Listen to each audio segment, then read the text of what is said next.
Yeah, not only has the creek dried up, but we got grass and weeds growing where the water used to be.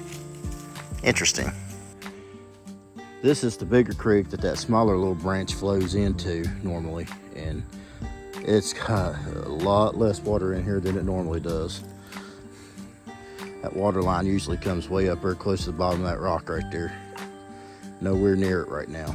Nowhere near it. Boy, we need some rain. Normally those rocks right there, you're not even seeing them, but where we've had such a bad drought this year, man, they're poking through. Everything's drying up. People's gardens died early this year. Man, it's been a bad year for any type of farming. Well, just mowed a little section of grass here in the field so we can get the chickens moved so we can keep them healthy. They've been in that one spot way too long. It's just been so dry this year, we can't hardly do anything. But anyway, we're going to make this move, probably be more in the morning because it's late in the night right now, and we got to wait till we get the chickens locked up.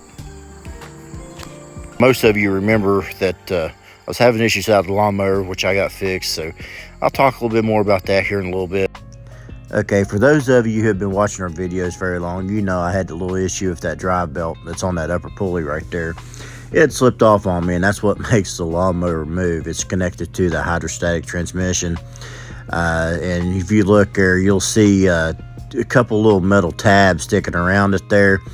Those are actually meant to keep that belt from slipping off. Well, it didn't really work that well, but for those of you, if this ever happens to you, the best way to handle this is to make sure you press in on the brake, because that works as a tensioner on that belt, and then you can just hopefully in most cases just slip that belt right back on there.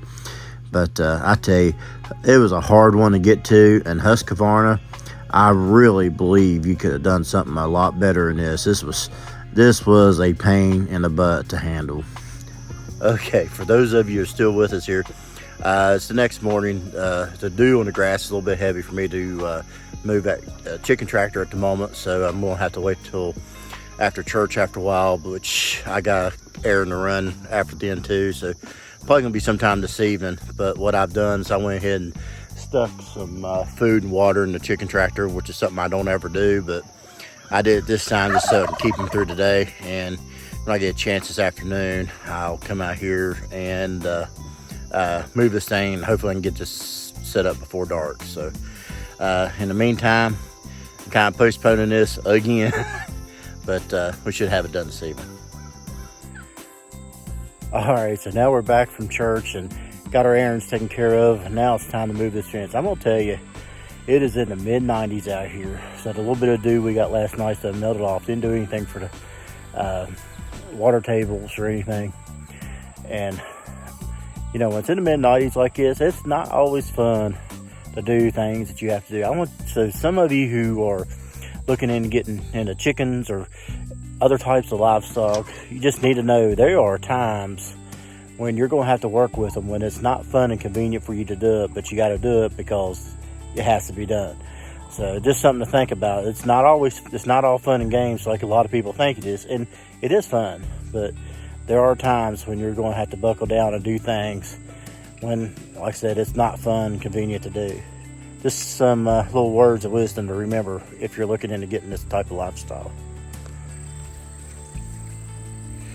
Now, I didn't do a video of taking down the fence this time because I do have other videos in our library of that. If I don't forget, I'll put a link to one in the description down below. But I just want to show you why you never do the poultry fence by yourself.